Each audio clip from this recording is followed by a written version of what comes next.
Welcome everyone to our YouTube channel. आज के video में हम एक न्यू यूनिट स्टार्ट कर रहे हैं। यूनिट का नाम है फैक्टराइजेशन और आज हम इसका फर्स्ट प्रॉब्लम स्टडी करेंगे। तो क्वेश्चन आपके सामने है, देखो ये फर्स्ट प्रॉब्लम है।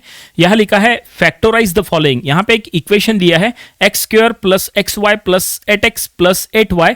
हमें इसको फैक्टराइज करना है। तो चलो हम ये प्रॉब्लम सॉल्व करेंगे और हमारे साथ साथ आप भी सॉल्व करो ताकि आपकी भी प्रैक्टिस हो जाए। तो बुक और पेन लेके बैठ जाओ और ये हमारे साथ साथ सॉल्व करो, ठीक है। तो इसको यहाँ पे किस तरह से सॉल्व करना है वो समझ लो। तो सबसे पहले गिवन इक्वेशन हम यहां लिख लेंगे। गिवन इक्वेशन जो दिया है वो हम यहां एज इट इज लिख लेंगे।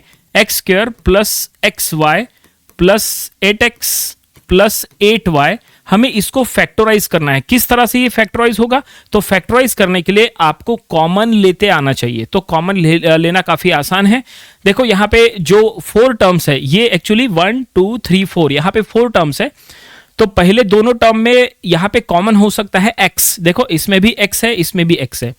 और बाद के जो 2 टर्म है उसमें से कॉमन हो सकता है 8। इसमें भी 8 है और इसमें भी 8 है। तो चलो हम यहां पे कॉमन लेंगे। तो पहले 2 टर्म में से जब आप कॉमन लेंगे, देखो पहले 2 टर्म में से x कॉमन लेना है, ठीक है।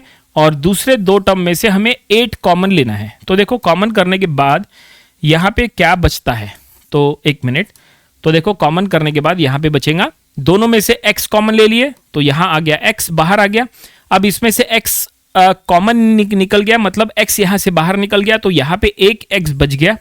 और यहां पे xy में से x बाहर निकल गया कॉमन, तो बचेगा ओनली y। तो हम यहां लिख लेंगे प्लस ऑफ y, ठीक है। ये दोनों में से हमने x कॉमन ले लिए। अब ये दोनों में से 8 कॉमन ले लो, इसमें से भी 8 और इसमें से भी 8 बाहर चले जाएगा।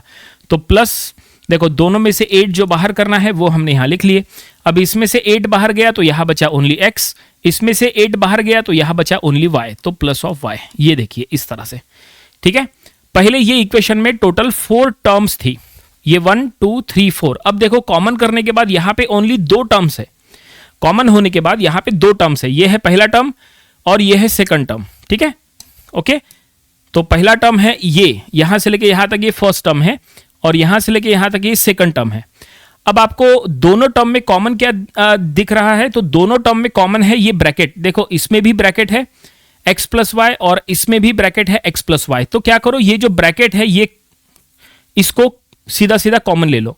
ये ब्रैकेट को अगर आप कॉमन लेंगे तो देखो क्या यहां पे रहेगा। तो हम ब्रैकेट को कॉमन ले रहे हैं, तो इसमें से और इसमें से x प्लस वाई कॉमन लेंगे तो ब्रैकेट में x प्लस वाई बाहर निकल गया। अब यहां से ब्रैकेट बाहर निकल गया तो यहां पे क्या बच गया? ओनली x बचा, ठीक है ना। देखो कॉमन करते समय जो टर्म आपको कॉमन करना है वो बाहर चले जाएगा और जो रिमेनिंग टर्म है जो बचेगा वो आपको बस यहां लिखना होता है। तो ये ब्रैकेट जो है वो कॉमन बाहर चला गया तो ये x जो है वो यहां बचा, तो हम यहां लिख लेंगे ओनली x। और अब प्लस, अब यहां से भी ये ब्रैकेट x प्लस वाई यहां पे बाहर चला गया कॉमन, तो यहां बचा ओनली 8, तो यहां हम लिख लेंगे 8।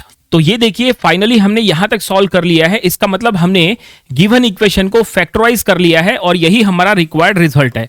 तो हम यहां लिख लेंगे this is the required result. जो गिवन इक्वेशन को फैक्टराइज करने के लिए कहा था तो हमने गिवन इक्वेशन को फैक्टराइज कर लिया है और फैक्टराइज करने के बाद हमें ये रिजल्ट मिला है। फैक्टराइजेशन हो गया, क्या है? x plus y into x plus 8। ये गिवन इक्वेशन का फैक्टराइजेशन है और फाइनली प्रॉब्लम यहीं पे कंप्लीट हो गया। उम्मीद करते हैं कि ये फर्स्ट प्रॉब्लम आपको समझ में आया होगा और हमारे साथ साथ आपने भी सॉल्व किए होंगे और ये आपको इस तरह के और भी प्रॉब्लम सॉल्व करना चाहिए क्योंकि ये तो इजी प्रॉब्लम है। क्योंकि जो कि ये फर्स्ट वीडियो है, फर्स्ट लेक्चर है इसका, तो हमने इजी प्रॉब्लम लिया है, लेकिन जैसे जैसे आगे जाएंगे हम डिफिकल्ट से डिफिकल्ट प्रॉब्लम सॉल्व किया करेंगे। तो आज की वीडियो में फिलहाल इतना ही, मिलते हैं अगले वीडियो में एक न्यू प्रॉब्लम के साथ। Thank you very much.